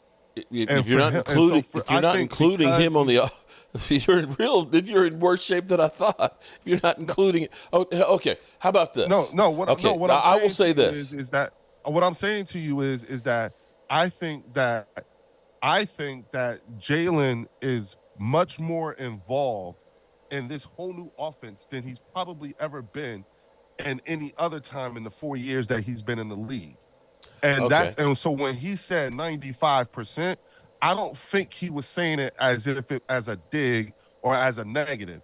I think he was saying it as an observation of someone who's actually involved a lot more than what he probably normally is. Okay. So let me actually give you something to worry about here for just for a second here. Okay. Mm-hmm. Whether Kellen Moore changes his offense to meet Jalen Hurts or changes Jalen Hurts to meet his offense, they have to mesh somehow his terminology versus what Jalen Hurts knows. Either Kellen Moore changes his terminology, which means he's got a learning curve to learn the play calling for that, or Jalen Hurts. Now, here's the thing that happened with the Cowboys when they went and got rid of Kellen Moore. Mike McCarthy said, we're not getting rid of everything that's in here on this offense, about 30%. But what we're going to do is we're going to simplify it. And people took this as, oh, man, see, Dak Prescott's not smart enough to really run the offense. No. What it was they decided we're going to speed up the plays. and we're going to take out more of these combination routes because that's where you get in trouble. They take too long that with our offensive line maybe being in flux, that it's better off if we go 1, 2, 3, we're thrown to a spot, boom. And there's the lack of having that communication. So now, Kellen Moore's offense is going to be more complicated. And now we've got the new terminology that's going on here and the comfort level. That's where I'm pointing out where this has the potential, Bobby Beninsky, to be a disaster. Because I think where you mess up at, Mark, is that you leave, but when being someone on the other side, receiving what you're saying, particularly in the way you deliver it, it's almost like you're suggesting that Jalen Hurts is somehow not smart enough or intelligent enough bro, to be able to pick up. Bro. Everybody said that about Dak Prescott. But here's the thing. When you're we haven't had the offensive line that you guys have had. But typically, you got about 2.5 seconds to get the ball, read everything, make the calls at the lines, and figure out where you're going and how to throw the football. The more things you add into wait. The more things you add into this, where it's a combination route. So I'm having to read what the receiver is doing, and now I'm thinking he's going to go here, but now he's going there. The more things you have to think about, the more confused you get. Yeah, but Mark, here's where I think is fundamentally where your argument is fundamentally flawed. You know what I'm saying? You are making, in my opinion, I think you're making some dangerous assumptions when you're talking about a Kellen Moore offense under Dak Prescott versus a Kellen Moore offense under Jalen Hurts. And the only reason, and I'm not saying which are two different styles, bro. You went from two pocket quarterbacks now to really a run option quarterback. Kellen Moore has never had a team with this much talent at one time, including his years with the Dallas Cowboys. You know what I'm saying? He has never had. And you know what? And here's another. Wait a minute, bro. See, here's the problem too, because there were things that we used to do that worked really, really well, and he would forget about it. 12 personnel was the best package that we had. We were killing people 2 years ago with 12 personnel. And when we got to the playoffs, 12 personnel? What was that? Dak Prescott. One of the best things Dak Prescott does is getting outside of the pocket. Playoff comes, we don't move Dak Prescott out the pocket. We just have him straight pocket passer. No 12 personnel. And then you get the brain farts where all of a sudden you're actually making progress and we do a trick play that tricks nobody but ourselves. Again, I understand that you are coming from a place of experience with Kellen Moore. You know what I'm saying? But Dak Prescott is not Jalen Hurts. It's completely different offense. Well, like I say, Jalen Hurts is a good quarterback, but the problem with him, he has a hard time reading his second and third receivers. And that's what Kellen Moore's offense is about. You have Kellen Moore adding these extra wrinkles in it is going to make it worse for him to get the ball out. I'm just saying. Or was the offense that he was running last year making it hard for him to see the second and third you understand what I'm saying? He's never had to do. You know what I'm saying? Like again. But you were scrambling out with him in order to buy the time so he could find those third and second and third options. Okay, and when they took that away, he had to throw it up. And when he threw it up, it couldn't intercept it and stuff. Hey, listen, I don't take the mental errors away either. You understand what I'm saying? But all I'm saying to you is that we don't know what this is going to look like. I understand you've had your experiences, but Dak Prescott, the offense that Kellen Moore had to build around Dak Prescott. Listen, you don't need to convince us, man. You don't need to convince us. I mean, we're Cowboy fans. Why do we? It sounds like you're trying to convince yourself. No, I told you that Lane spoke. I'm good. It you is. Understand what I'm saying? I am good. Hard. All I'm saying to you is that I think your read when you spoke about him saying the 95% new and all the things that you said about him when he said it, I'm looking at it now and I'm going, oh, wait a minute. I don't know. I think the reason why he said it that way was because he's much more involved with the creation of this, whatever the hell this is going to look like. I don't know. Than people are letting on. And, and it makes sense. Listen, we got Jalen Hurts will be the league MVP. Kellen Moore will be the assistant of the year. The Eagles are going to win the Super Bowl after going 17 and 0. No, they're going to go 18 and 0 because they're literally going to give him credit for they're going to say that game was so good. We're going to give them 2 wins for that game. That's how good the Eagles are going to be. So we'll just move on then, bro. You got it. I find it a bit disingenuous. Let me start for you. Listen, so this was before. This will be Eagles after this season. 2 rings rolling together. Moving on. Mark, do me a favor. This whole okay. Well, okay, what? It's so it's so corny, but okay, I get it. It's just hard for me. It's hard for me to believe that Kellen Moore can change the offense in 1 year that he's been in his whole life. Kellen Moore has coached the same type of offense he coached is the same type of offense he played in the NFL and in college. And now he's going to reinvent himself. Ask him to switch is just I don't think once again I am not saying switch. That's not what I'm saying. That is not what I'm saying. Switch or adjust. I don't see him doing that. All I'm saying to you is that based off of, again, listen to the things that Lane said, looking at the way Jalen is talking and everything like that, I'm like, wait a minute. I don't think this is the case. I think it's more so, and because especially now you're starting to hear about all the players and everything like that, how excited Smitty and all them are. You know what I'm saying? It's easy to be excited right now in the summertime until you have to start actually practicing and doing this shit and realize it doesn't work. Exactly. That's my point, Derek. Like, I don't I don't get the feeling, you know what I'm saying? Like, last year's, downfall and everything like that is an issue anymore. The way these guys are talking, the way they're coming, AJ is coming. First of all, Smitty put on weight. He looks good. AJ, you know what? But here, I'm like, they're excited. Why? Like, my wife says that I talked to brick walls. I didn't realize Leo was the brick wall. What are you talking about, man? My wife said that I will talk to anybody, including a brick wall, and I didn't realize the brick wall I was talking to was Leo Bridgewater. Hey. Okay.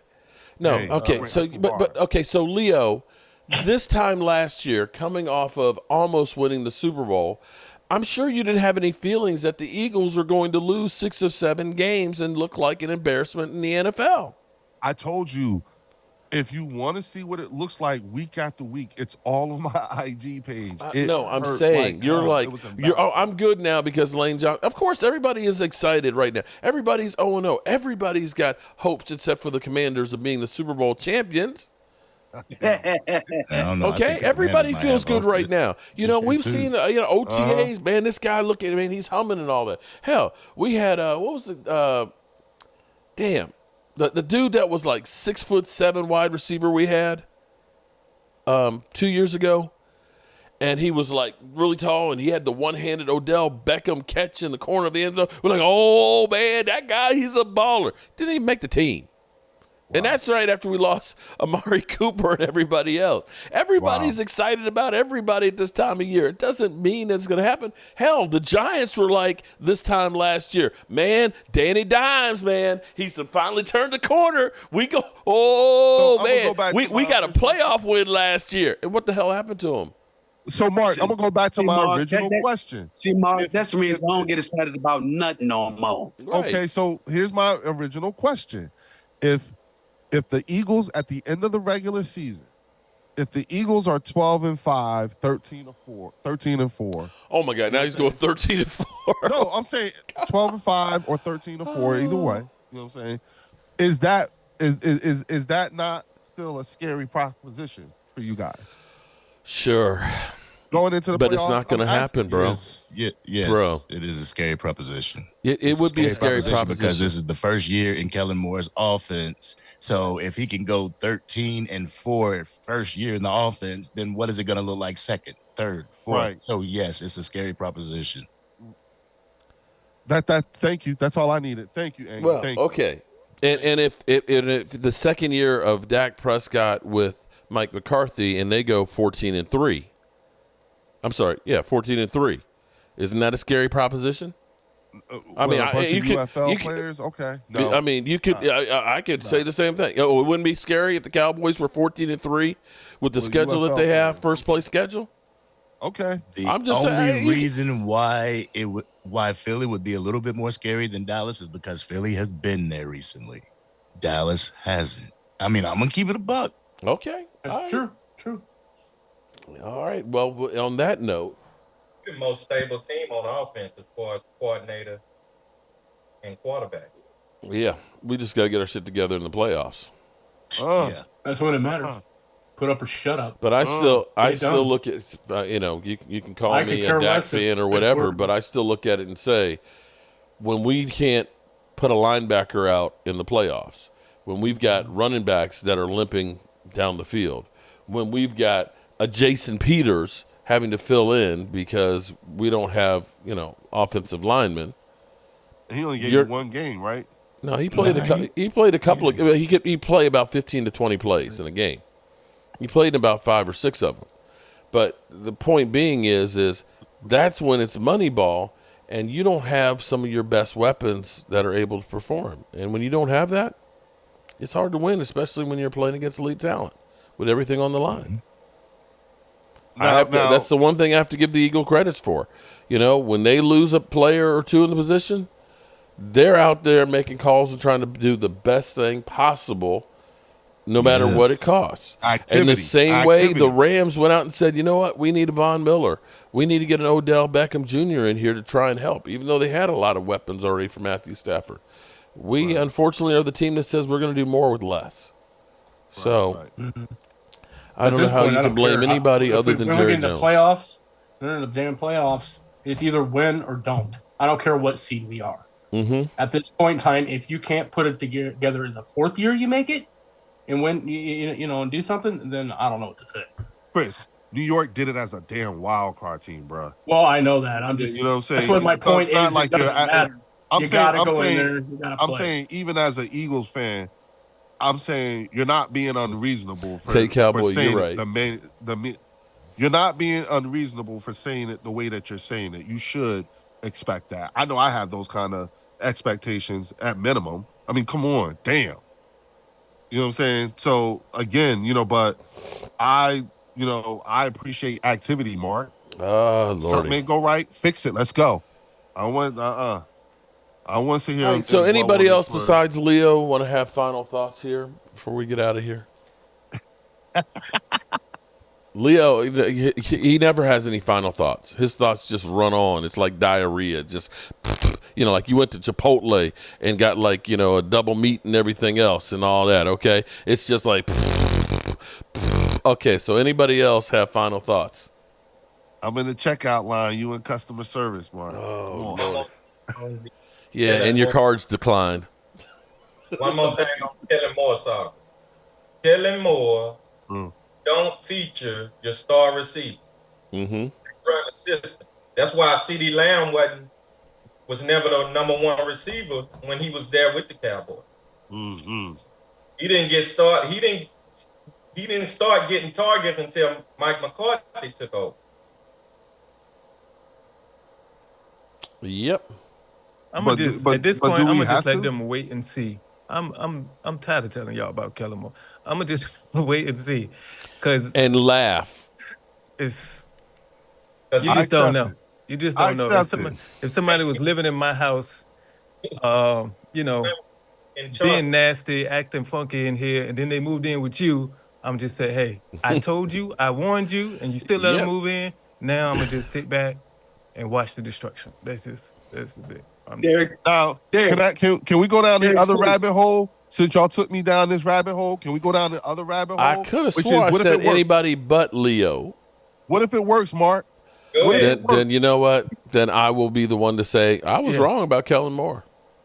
But I'm gonna tell you, Dak Prescott has made every offensive coordinator he had look better than they actually are. Because what have they done after they left Dak Prescott? And receiver. All of them. Scott Linehan is doing what? Jason Garrett is doing what? And Kellen Moore destroyed the Chargers. You actually got a point there. I can't argue that point. Yeah, you're right. You're right. You're right. Derek C. Have y'all noticed I haven't said a word? You have not said much. I haven't said nothing because, I'm like Derek C. I'm just going to sit back and I'm just going to let it all play out. That's Derek J. It's Derek Tequila J. Thomas. It's Tequila Thomas. I know who he meant. That's Tequila Thomas right there.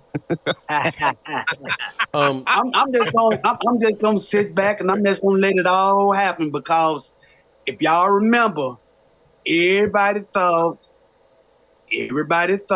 that Kellen Moore went out to Hollywood. Everybody thought that he was gonna turn the quarterback out there around. Come to find out, quarterback out there became ass. Mm-hmm.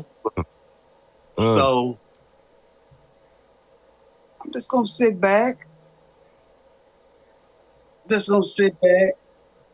And let everything play out. Yep.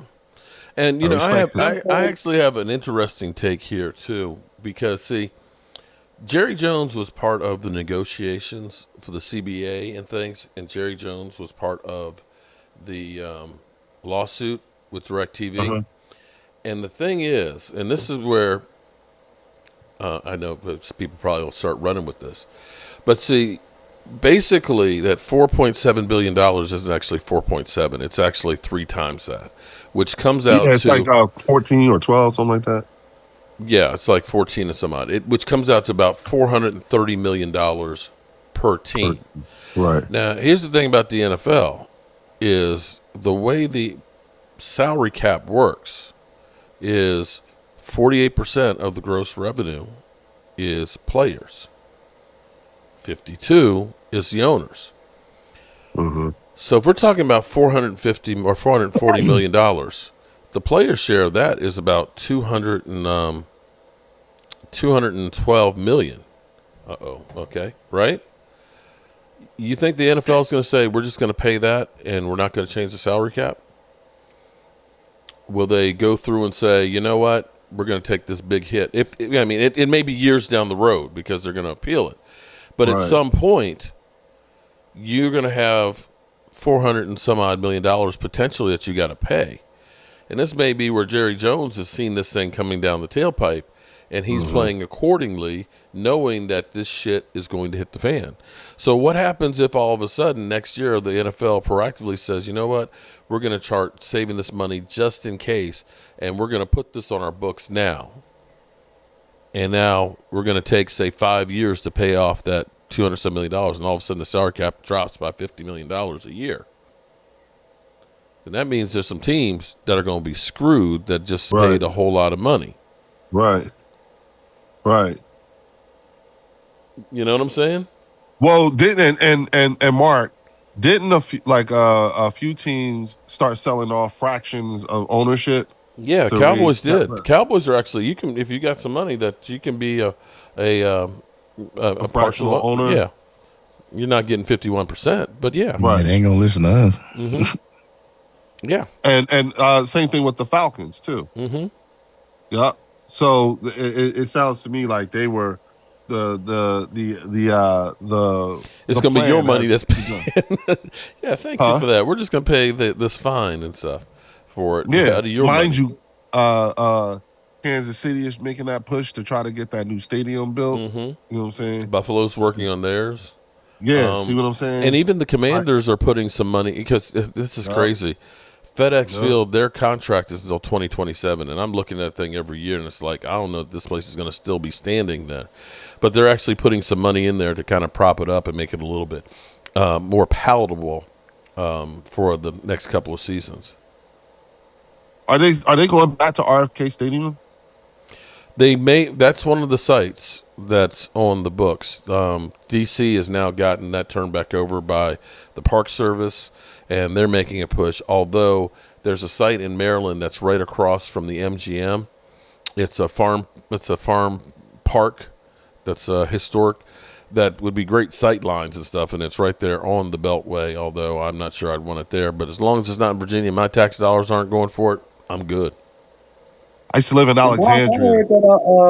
I heard Well, Mark, I heard that RFK is getting ready to implode sometime soon. Yeah, they're going to be taking that down, and that's where they want to bring it back to. That actually is the spot that makes the most sense. There's a metro station that's right there.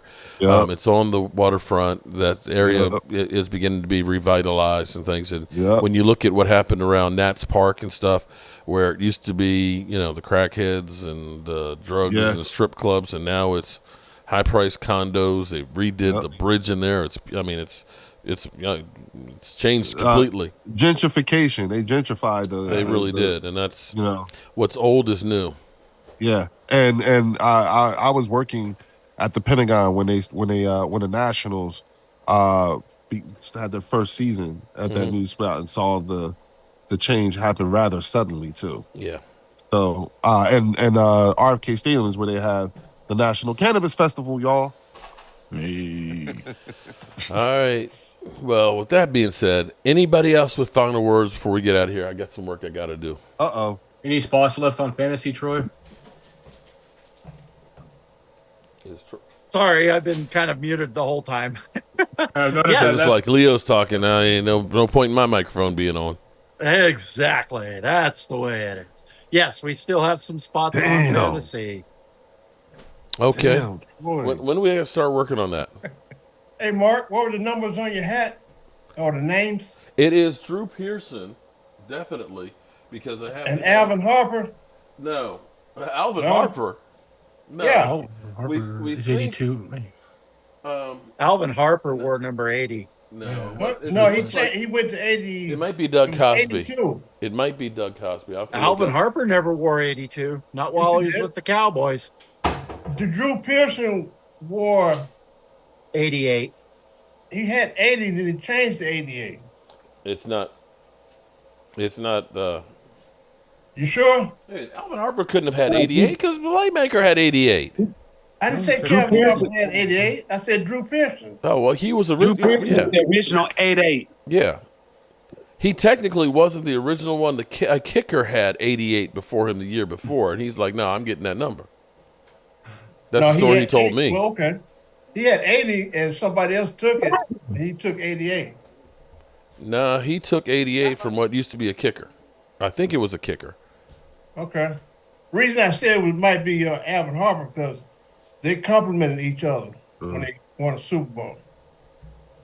Alvin Harper, though, was there with the Playmaker, who was 88. No, Alvin Harper played with Drew Pearson. No. Alvin Harper was in the first round in 91 because I remember when he, as a matter of fact, I watched him. You been hanging out with Leo? Person at the University of Tennessee in 1990. He was a member of the University of Tennessee 1990 SEC championship team. Cocaine is a hell of a drug. 1991 to 99. Yeah. Wore 80 except in 95 where he was 82 and 99 where he was 82. Yeah. All right, with that one, because a childhood buddy of mine who I grew up with played with Alvin Harper at UT, who eventually himself played with the Dallas Cowboys, Corey Fleming. I remember Corey Fleming. Yeah, I'm about to say Fleming. Yeah, Tony Hill was 80. I think that's who you're That's thinking what we're talking about. Was Tony Hill. Yeah, a receiver named Stephen Williams wore 80. I don't know who wore 82. I can't remember who wore 82. Yeah. Just asking. I'm asking for a friend, but Kmart maybe. Do you guys really think that you guys are going to have you're anticipating a really good season this year with everything that's going on? Yes, Leo. Maybe. You watch. We're gonna have more wins than you do this season. Yeah, we had drama last year, the year before, It's every year, bro. Like the Giants. Bro, like the Giants, every they're year. a dumpster fire in the off season, but somehow or another they would have a good season. So We're a dumpster fire every offseason. Jerry Jones doesn't ever sign any free agents. We've had seasons where, of course, every season Mike McCarthy's on the hot seat. We had seasons where we go ahead and let go, trade Amari Cooper for a 5th-round pick, and let Cedric Wilson go. Lose 2 offensive linemen, let go Randy Gregory. Bro, y'all act like this is something new. This ain't new shit. This isn't arrogance for y'all. This is reality. The circus is in town. P.T. Barnum. If the Cowboys so y'all don't care. That's what it is. If y'all go through this every year. Our team is like an NFL soap opera. He don't get it. Yeah. If the Cowboys okay, had a so if y'all peaceful had a offseason, so I'd if be y'all worried. had a quiet good off season season, by my standards, then something would be off. Yeah. Okay. It really would be. Okay, now I'm starting to understand a little bit better because I'm just listening to y'all and I'm just like, well, what the fuck? I ain't even got to say anything. Y'all say it for me, and y'all talk normal. I don't get it. Now I'm starting to understand. Yeah. Y'all really just don't give a damn. And then if there's anything that y'all can remotely empathize with, you go in hard. Hence your familiarity with Kellen Moore. Y'all really don't give a shit. Oh, Lordy. Okay. I get it. Look, Trey Lance is just like Andy Dalton being here. Class. Okay? You know, we Not had the future, everybody just talking here. about, the Cowboys brought Andy Dalton to put pressure on Dak Prescott. Rush than I would. Right. Cooper Rush. Oh, I mean, we act like this is we got competition. What? You know, Right. Right. Cooper Rush won 4 games and stuff. So, I mean, we had that whole thing. You know, literally Skip Bayless. Oh, Cooper Rush. They respond better for Cooper Rush. I mean, get at it.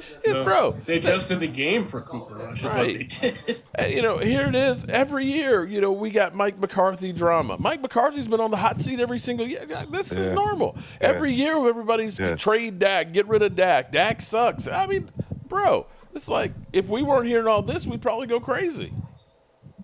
Yeah, the thing I don't understand is the whole Cooper Rush situation where they'll praise Cooper Rush for going in and pretty much doing his job because the backup is supposed to win. But then at the same time, those same teams, if Dak Prescott beats them, they're tomato cans. I don't understand. You know what, Angry? Let me say this because this was the thing about when we drafted Jalen Hurts, right? This is what I was thinking. Okay. Our backup quarterback got us through the entire offseason, got us through the entire playoffs, and won us the Super Bowl, right? Okay. And so in my mind, I'm thinking, okay, our offensive coordinator, Frank Wright, and our head coach, Doug Peterson, were both quarterbacks, right? So I thought that was something. I thought there was something to that because it helped with Nick Foles and everything like that. But Nick taught me the importance of having a very competent backup. He won us the Super Bowl. So when he left to go to Chicago, I thought bringing Jalen in, when he went through all the things that he went through in college, I thought those were elements that made him a capable backup quarterback. So that, okay, at least the kid has faced adversity and still fought his way through. So that was why I was happy about the investment of the backup quarterback because Nick was gone. We don't care about we don't care about Nick Foles. We don't care about the Eagles, Mark, on the real, bro. When Nick Foles left, I was like, okay, we don't have a competent backup on the team right now. Well, I'm going to say I think the Cowboys might be screwing up because they're basically saying that Trey Lance is going to play everything in preseason. And what if it ends up being that he sucks? And that means then Cooper Rush is not going to get any work? No, that means you know what I mean? Split it. Honestly, if that happens and Trey Lance is not really any good in the preseason, then we're I screwed. think that Cooper Rush's price tag is going to go up. No, I don't think it's going to go up that much. At that point. Again, a competent backup. You see what I'm saying? I agree about that. Believe me, a competent backup at every position. That's what I would actually like to have. Yeah. I can't even disagree with that either. You're absolutely And that's the problem. Right. We literally played the playoffs, people, without a linebacker. Okay? Hello? Do you guys understand? We literally did not have linebackers. Now, I ask you, seriously, other than fullback, what position can you look at on the field and say, well, we don't really have to have any traditional players of that position. We can just make somebody else play that position. What, seriously? Linebacker? Any other position other than fullback? Can you literally say, well, you know, we don't have a left tackle. We'll just take a center and make him a tackle. That's okay. Yeah. Or better yet, we'll just make a tight end. No, actually, that's not even a good comparison. We'll make a tight end a left tackle. That's basically what the Cowboys did at linebacker. You know, because a safety, he tackles people, right? A safety, he tackles people, so he can play linebacker. Well, a tight end, he blocks people, so he can play left tackle. That's literally the Cowboys mentality. Oh, okay, we got an edge rusher, so we can also play tackle. And if you play tackle, you can play nose. No, you can't. So y'all basically MacGyvering the whole thing. That's it. That is it. Position flex is one of the best terms that Stephen Jones loves. Well, you know, we like position flex. How is this healthy? How is this way of being a football fan for an organization? How is this healthy? We need a running back. Let's put it in the punter. Right. I'm sorry, y'all, but this is where no. Dysfunction. It is dysfunction. I mean, I'm telling you, that's literally what we do. It's like, because we believe in our own guys. I agree with that to a point, but at some point when you don't have anybody in a position, and it's kind of crazy because you lost Overshone in training camp and you didn't address it then. And then we had what was it? We had another guy we put on waivers, linebacker-wise, during the season. Who was the dude that was supposed to sign with y'all, but then went to Colorado? Somebody changed their mind at the last minute. That was Randy Gregory. He went Randy. to Denver. He went to Denver. Which was a good thing. That was actually a good thing because Randy Gregory. It's just been bad news everywhere he's gone since then. So you guys look at that as having. He signed a $75 million contract with Denver, and he was only there for 2 years, bro. He was a bust there with them. Say less. So Leo, how would you feel? Let's say if the Philadelphia Eagles went 12-5 3 consecutive seasons, but didn't make it past the divisional round. Would you look at that as far as, oh, we suck, we got to blow it up, or add to this?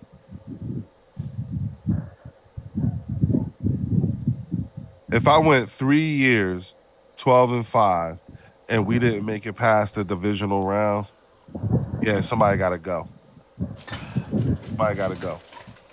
After 3, you know what I'm saying? Somebody got to go. Somebody got to go. Yeah. Somebody's. So what if the Colts had done that with Peyton Manning? Super Bowl, but well, the thing is that you have to figure where the leak is and plug it. Yeah, pretty much.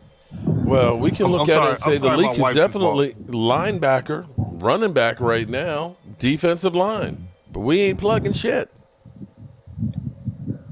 And the thing is, we went in the playoffs with these leaks and still didn't plug anything, and even in the offseason, didn't plug anything. But hopefully, the draft class that we got, we're doing more with Eric less. Kendricks. But we're doing more with less. Right. Okay. Dog is that bar. Okay. I just want Cowboys Nation to know that, like, just take a picture in your mind, have a little video about this off season and having to do more with less, because when we go, let's say we go out and we're 3-1 in the first 4. Mm-hmm.